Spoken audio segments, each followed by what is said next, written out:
Hai, nagaa jirtu ani dirribaadha. Egaa arrasii barumsa keenya barumsa giraamerii afaan Ingilizii yookaan seerluga afaan Ingilizii mata duree keenya waliigalaa bal'inaan ilaalaa akkuma jirru English Grammar Explained in Afaan Oromoo isa jedhuun qabannee egaa walitti deebinee jirra jechuudha. Barumsa keenya guyyaa har'aa keessatti immoo itti fufnee waa'ee degrees of comparison barumsa jedhu ilaalla. Barumsi kun baay'ee barumsa murteessaadha. Egaa barumsa keessattis sadarkaa gajjallaadha kaasee barattootaaf kennama. Qormaata keessattis immoo bal'inaan akka inni qooda qabu beenna. Isa qofaa otoo hin ta'in egaa dhuunfaadhumatti iyyuun immoo beekumsi giraamerii keenyaa kana beekuudhaan akka inni dabalu beekamaadha. Haasaadhuma keessatti iyyuu dubbannaadhuma afaan Ingilizii keessatti iyyuu qooda qaba waan ta'eef cimsinee hordofuu barachuu daballee qorannaa yaalii mataa keenyaanis immoo of guddisuun barbaachisaa akka ta'e gamanumaan isin yaadachiisa. Egaa barumsa kana tarii yeroo jalqabaaf argitan yoo ta'e YouTube irraa YouTube chaanaalii maqaansaa egaa iskiriinii kanarraa harkaa bitaa gara gajjallaatiin akkuma argamu dirree afaan YouTube isa jedhu yoo barbaaddanii subscribe gootan egaa barumsi kun yeroo yerootti isin qaqqabuu danda'a. Egaa kallattiidhumaan gara barumsa keenyaa irratti yoo dabarree waa'ee degrees of comparisoniiti. Degrees of comparison akaakuu meeqa jira? Maal jechuudha? Isa jedhu walii wajjin ilaalaa jechuudha. Akaakuu sadii jira. Innis tokkoffaan positive degreedha. Positive degree of comparison, comparative degree of comparison fi superlative degree of comparison isaan jedhantu jiru jechuudha. Jarreen kun maal jechuudha? Yeroo waa'ee comparison barannu waa'ee maalii haasa'u keenya jennee akkamitti immoo tokko isaaniitti dhimma ba'uun danda'ama. Qajeelfamni seeraa nuti hordofnee barreessinu yookaan dubbannu immoo maal fakkaataa isa jedhu fa'aa ilaalla jechuudha. Otuu kallattiidhaan tokko isaa babal'isnee ilaaluun naqin fuula duraa mee akka ruuliitti yookaan qajeelfama irra dhaabbannee ittiin hunduma isaa ilaaluu dandeenyu tokko ilaaluu jalqaba. Yeroo waa'ee comparison dubbannu wanta lama bu'uura godhannee ilaaluu danda'u nurra jira. Tokkoffaa waa'ee comparison dubbachuu jechuun waa'ee adjectivii dubbachuu jechuudha. Waa'ee jechoota warra adjectivii ta'anii dubbachuu jechuudha. Adjectivii jechuun immoo maal jechuu akka ta'e egaa kanaan duras mata duree parts of speech isa jedhu jalatti ilaalaa turre waan ta'eef gara dugda duubaatti deebitanii barumsa baraa turre barumsa 22ffaa 23ffaa 24ffaa yoo ilaaltaniif achirraa argachuu dandeessu. Tokko waa'ee adjectivii ilaaluudha. Adjectivii irratti hundaa'a. Lammaffaa waa'ee syllable wanta jedhuudha. Syllabliin akkaataa itti wordiin barreeffame tokko afaan Ingilizii keessa jechi jiru tokko vowel irratti hundaa'ee yeroo dubbifamu ciccitee dubbifamu jechuudha. Kanaafi syllable wordiin sun qabu irratti hundaa'ee akkamittiin positive degree'n ilaalamaa, comparative'n akkamitti ilaalamaa, superlative'n akkamitti ilaalamaa isa jedhuudha. Syllable irratti hundaa'ee lammaffaan waa'ee adjectiviiti kan nuti dubbannu jechuudha. Fakkeenyaaf mee bakka kanatti gabatee kanarraa ilaaluun akkuma danda'amu jechoota muraasa jechootuma ija sadii ta'an yoo kaasnee ilaalle jechoonni kun yeroo barreeffaman yeroo dubbifaman syllable tokko qabuu jedhamanii warra beekamanidha. Fakkeenyaaf positive degree isa jalqabaa cold jenna. Positive degree jechuun maal jechuu akka ta'e itti fufnee ilaalle rakkina hin qabu. Coldidhum akkuma inni jirutti keenya. Comparative isa yeroo keenyu immoo coldiitti ER itti daballee zaanii finnee keenya immoo colder than. Asitti warra syllable tokko akkas goona. Sadaffaa immoo the coldest. Asii immoo article definite article itti daballee isa sila ER itti daballe comparative irratti immoo EST itti daballe. Old. Akkuma jirutti barreeffama positive irratti. Positive degree irratti. Syllable isaa tokko waan ta'eef. Comparative irratti immoo older than ER itti daballee zaanii. Maaloodha jarri kunisa jedhu laallatti fufne waan ta'eef amma bal'inaan in ibsu addanatti. Isa booddee superlative irratti immoo the oldest. Amma coldiin adjectiviidha. Oldiin adjectiviidha. Talliin adjectiviidha. Adjectivoota kana yeroo isaan positive ta'an, yeroo isaan comparative ta'an, yeroo isaan superlative ta'an akkamitti barreessina? Maaliif immoo akkasitti barreessinaadha gaaffiin keenya. Tall, taller than, the tallest. Warri sileebilii tokko qaban adjectivoonni keenya akkasitti barreeffamu. Amma immoo itti fufnee gabatee gara biraa tokko yoo ilaalle jechoota yookaan adjectivoota sileebilii lama ol qaban immoo akkamitti barreessina? Sileebilii lama ol. Fakkeenyaaf intelligent. Intelligentiin sileebilii 4 qaba. In, tel, liifi gentiidha. Gararraa irratti warri sileebilii tokko qaban positive degree irratti akkuma inni jirutti barreessina. Asiis akkuma inni jirutti barreeffama. Positive irratti hundisaayyuu hin tuqamu. Warra sileebilii 2 qaban intelligentii faa fakkeenyaa fi comparative degree irratti immoo akkamitti barreeffama. Amma isa gararraa irratti ER itti daballee zaan immoo itti daballe. Asitti garuu bifa isaa jijjiirrateera. More intelligent jenne. Kun maal irratti hundaa'e? Adjektiivichatu sileebiliinsaa 2 ol waan ta'eef akka warra gararraa ER itti daballa otoo hin ta'in more itti daballa sitti immoo. More intelligent. Superlative irratti immoo the most intelligent. Gararraatti definite article itti daballee EST itti daballe superlative irratti. Asitti garuu adjective intelligent jedhu superlative irratti the most intelligent jenne. Walumaa gala akkaataan isaan jijjiiramee jechuudha. Sababiin isaa sileebilii isaatu adjectiviin keenya dheeraadha waan ta'eef 2 ol qaba waan ta'eef beautiful jechi jedhu yookaan adjectiviin jedhu beautiful sileebilii 3 qaba. Kanaaf comparative irratti more beautiful jenne. Positive irratti akkuma inni jirutti barreessine. Superlative irratti immoo the most beautiful jenne. Amma gaa wanti hubachaa deemuun nurra jiru warra gabatee sagararraa keessa jiran sileebilii tokko adjektiivota sileebilii tokko akkamitti barreessina? Positive isaa, comparative isaa, superlative isaa. Warra immoo sileebilii 2 ol qaban akkamittiin barreessina? Positive isaa, comparative isaa, superlative isaa. Kan biraan immoo fakkeenyaaf exceptionooti jiru. Fakkeenyaaf jechi good jedhu jira. Goodiin positive irratti good. He is good. Waama tokko ibsana yoo ta'e itti fufnee bal'inaan ilaalla. Yeroo wal bira qabnu comparative irratti compare yeroo goonu jechuudha. Adjective goodiin beetarii ta'a. Amma danatti moorii sitti hin daballu, moostii sitti hin daballu, ER innee zaanis hin jennu. Akkaataa barreeffama ofii isaatii qabaa jechuudha inni kun immoo inni sadaffaan good. Beeter amma gudiin gara beeteritti jijjiirama comparative irratti. Superlative irratti immoo beestii ta'e. Kanaafi definite article keenya zeetti daballee the best enna jechuudha. Bad adjectiviin bad jedhu jira. Positive irratti baadiin baadiidhuma. Positive irratti jechi kamiyyuu hin jijjiiramne amma hundisaa akkuma fayyaama isaatu ka'ama. Comparative irratti garuu jijjiiramaa jira.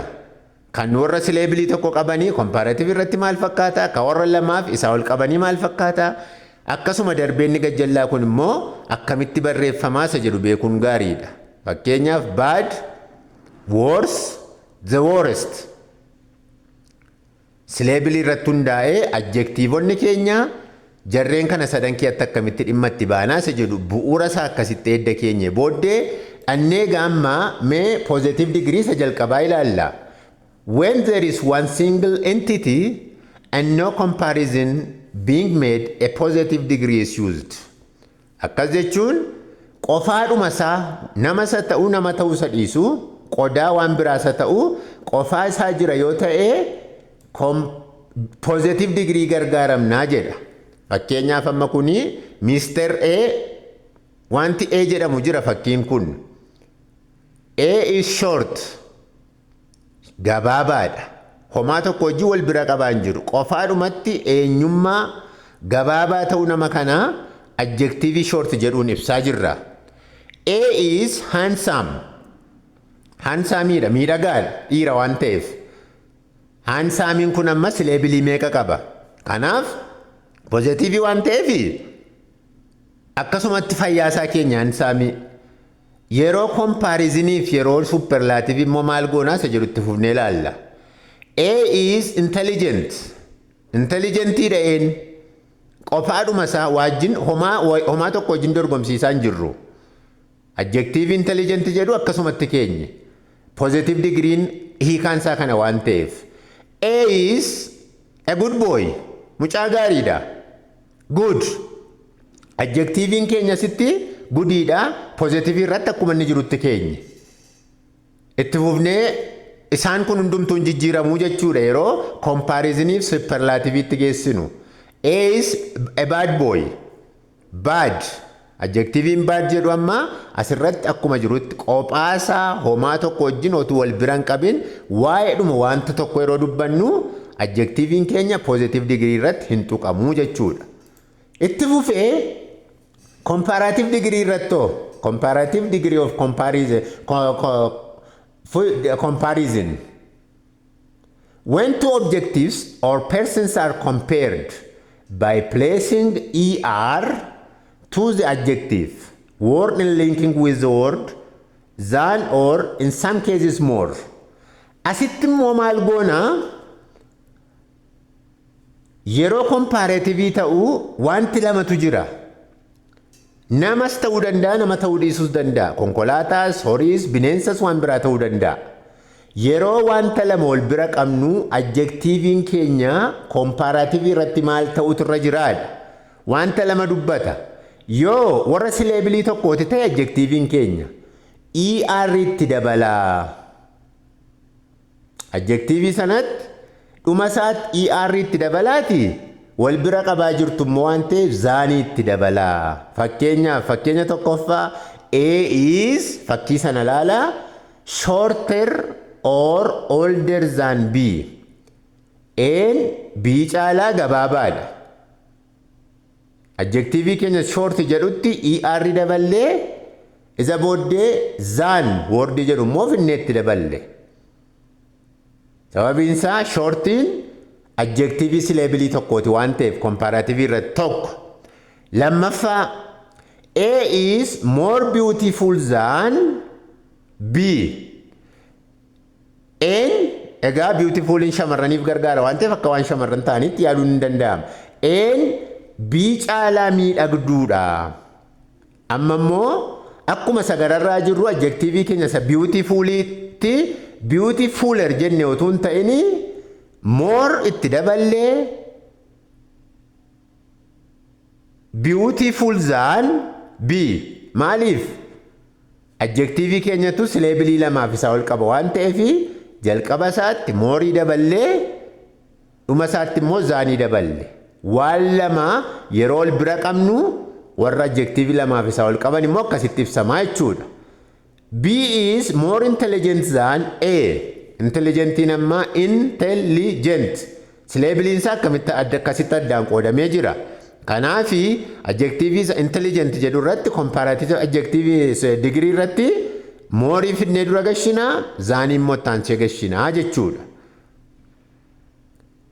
My laptop is better than his. Ammasitti beeteriin eessaa dhufe? Good, better, best jennaa jennamni adjective keenya. Amma good jennee dabarre positive degree ta jalqabaa irratti. He is good, she is good. Amma immoo wanta lama ol bira qabaa jirra waan ta'eef goodiin gara beeteriitti jijjiirame. Kanaaf isa immoo maal goona? My laptop is better than wal bira qabaa jirra waan ta'eef better than goodii gara beeteriitti jijjiirree akkasitti ijaarra. A is worse than his brother B. Amma badii ture positive irratti adjective worsein amma lammaffaa irratti comparative irratti worse ta'e worse than his brother B. Kanaaf egaa bifa kanaanii warra sileebilii tokko ta'an warra lamaaf isaa ol ta'an warra akka jechoota immoo good bad warra faa jedhaman akkasitti ibsamuu danda'u jechuudha.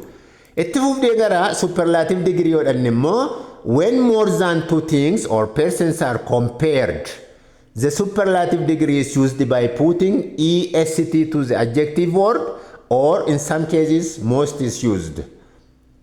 Karaa lama hojjetamuu danda'u. Fakkeenyaaf amma dana fakkiiwwan sadii kanatu jira.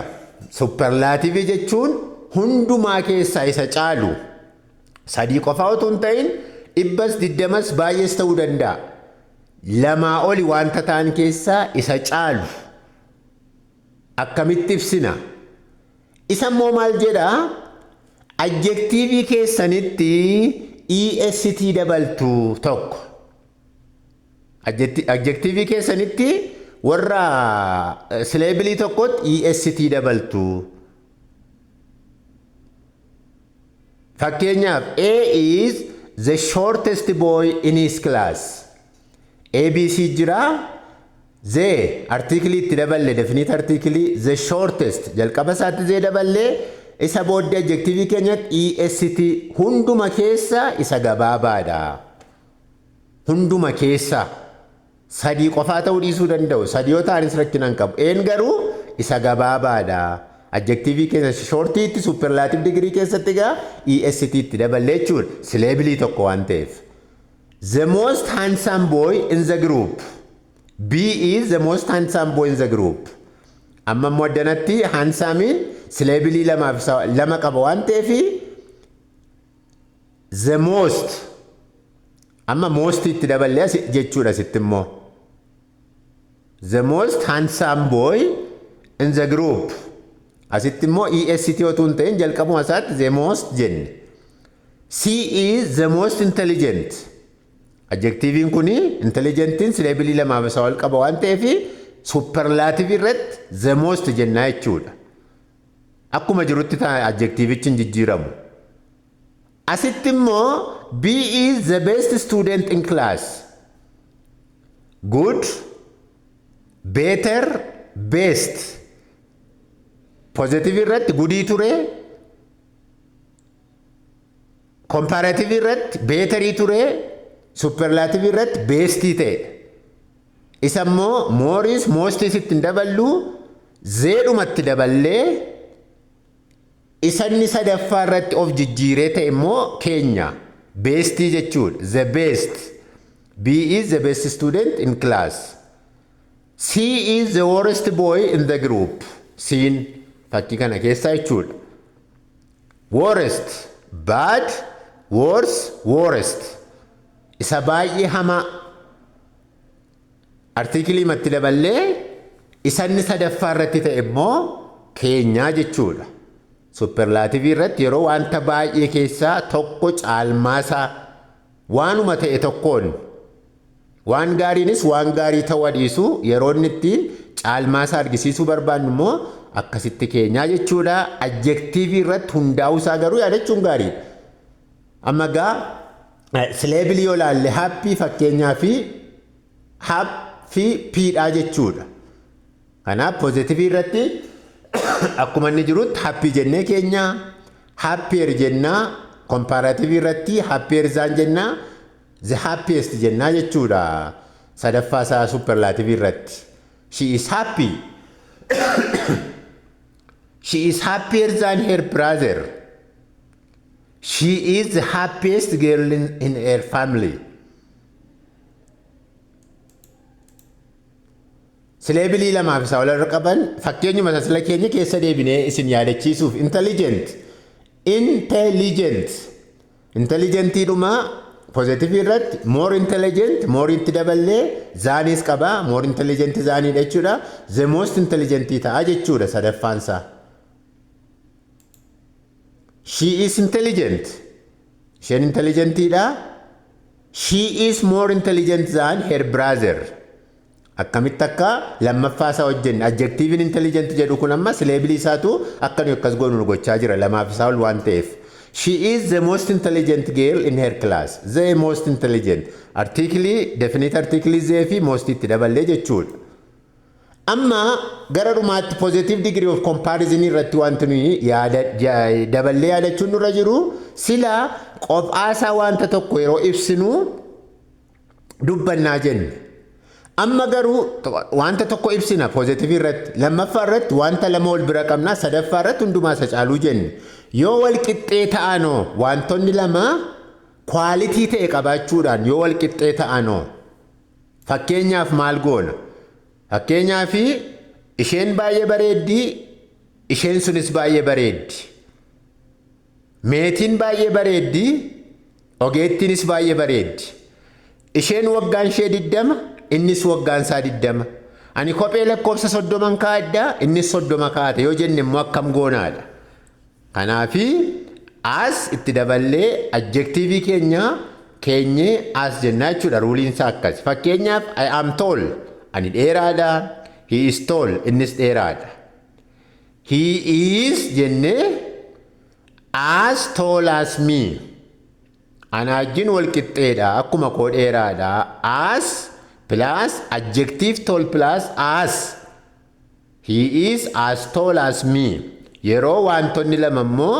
wal qixxee ta'an immoo positive degreedhaan ibsinaa jechuudha bifa kanaan she is beautiful her sister is beautiful lamaanuu miidhagoodha babbareedoodha she is as beautiful as her sister jennaa jechuudha kanaaf qabxiin dabalataa nuti positive degree irratti ilaaluu dandeenyu tokko immoo yeroo wantoonni lama quality wal fakkaataa qaban akkamitti ibsinaa isa jedhu immoo bifa kanaan ilaaluun danda'ama jechuudha egaa barumsi keenya guyyaa irraa hanga ammaatti kan ilaalle fakkaata torbanitti aanu barumsa biraan walitti deebinaa nagaan tura